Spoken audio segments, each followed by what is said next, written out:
साल था 1984 और दिसंबर का महीना अभी शुरू ही हुआ था। हर शाम की तरह इस रोज भी लोग अपने अपने कामों में व्यस्त थे। कुछ लोग अपनी दैनिक दिनचर्या में लगे हुए थे तो कुछ झुंड बनाकर एक दूसरे से बातें कर रहे थे। लेकिन कौन जानता था कि हर रोज की तरह लगने वाली ये शाम कुछ ही पलों में लोगों के जीवन में इतना भयानक बदलाव ला देगी जिसकी कभी किसी ने कल्पना भी नहीं की होगी। ये शाम थी दुनिया की सबसे भीषण त्रासदियों में से एक के रूप में जानी जाने वाली भोपाल गैस ट्रेजेडी की। दरअसल भोपाल में यूनियन कार्बाइड इंडिया लिमिटेड यानी UCIL नाम की एक फैक्ट्री थी और जहां कीटनाशकों का निर्माण किया जाता था। फैक्ट्री कई स्थानीय लोगों के लिए एक रोजगार का जरिया थी। हालांकि उन्हें इस बात का जरा भी एहसास नहीं था कि यही संयंत्र दुनिया की सबसे विनाशकारी औद्योगिक आपदाओं में से एक का केंद्र बन जाएगा।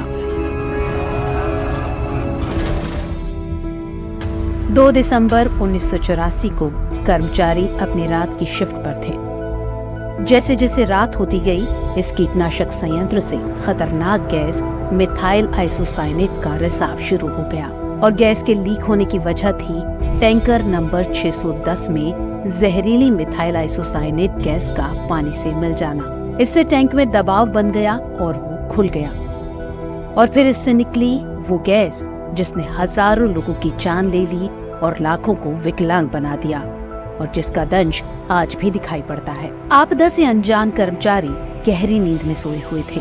इस बीच जहरीली गैस संकरी गलियों और सड़कों से होकर गुजरने लगी और जैसे जैसे गैस का दायरा बढ़ता गया वैसे वैसे इसके रास्ते में आने वाले लोग इसके शिकार बनते चले गए। खतरे के पहले लक्षण आंखों में जलन, खांसी और घुटती सांसों के रूप में सामने आए। जब परिवार अपने घरों में फैली तीखी गंध से जागे और लोग सड़कों पर लड़खड़ाते हुए हवा के लिए हाँफ रहे थे, उनकी आंख दर्द से जल रही थी और देखते ही देखते रात का सन्नाटा दहशत और मौत की चीखों से गूंज उठा। इसके बाद मची अफरा तफरी।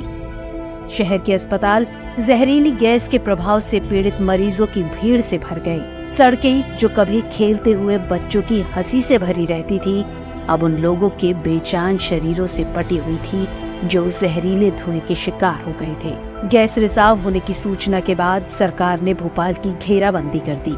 इस तरह के हादसे के लिए कोई तैयार नहीं था और बताते हैं कि उस समय फैक्ट्री का अलार्म सिस्टम भी घंटों तक बंद रहा था, जबकि उसे बिना किसी देरी के ही बजना था। जैसे जैसे रात बीत रही थी, अस्पतालों में भीड़ बढ़ती जा रही थी, लेकिन डॉक्टरों को ये मालूम नहीं था कि आखिर हुआ क्या है और इसका इलाज कैसे करना है। टीवी, रेडियो और अखबार के मार्फत पूरी दुनिया में इस आपदा की खबर जंगल की आग की तरह फैल गई और जिसके बाद सरकार को अंतर्राष्ट्रीय सहायता और समर्थन मिलने लगा।